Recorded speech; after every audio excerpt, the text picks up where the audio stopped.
دروازه های تهران باز است از برایت، خاک دیار رستم گل فرش زیر پایت. از مرز آشنایی پیچیده این صدایت، ای میر پاک بازان میخوانم از برایت.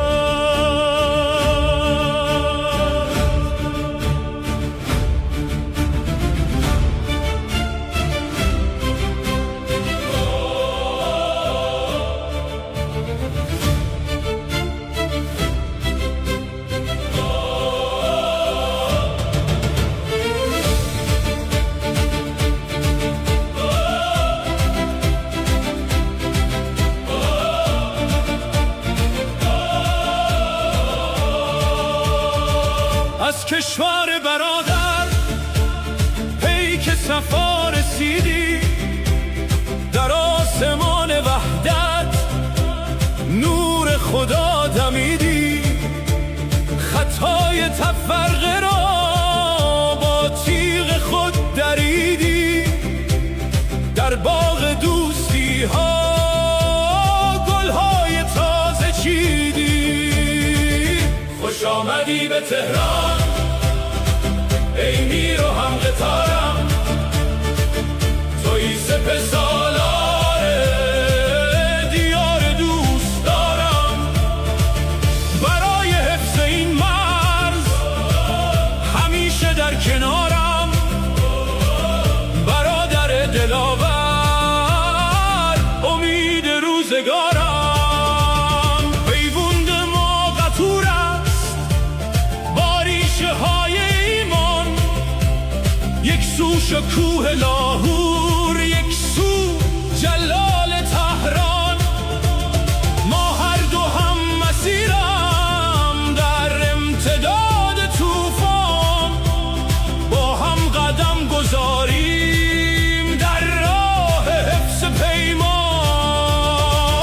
خوش آمدی به تهران ای میر و هم قطارم، توی سپه سالار دیار دوست دارم. برای حفظ این مرز همیشه در کنارم، برادر دلاور امید روزگارم. شعر بلند اقبال در سینه ها نشسته، دشمن ز وحدت ما در وهم خود شکسته. این دست های یاری ما را به هم ببسته، زنجیر کینه توزان از هم شده گسسته. خوش آمدی به تهران ای میر و هم قطارم، توی سپه سالار دیار دوست دارم. برای حفظ این مرز همیشه در کنارم، برادر دلاور امید روزگارم. ای مظهر شجاعت در پهنه نظامی، در قلب هر ایرانی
در اوج آشیان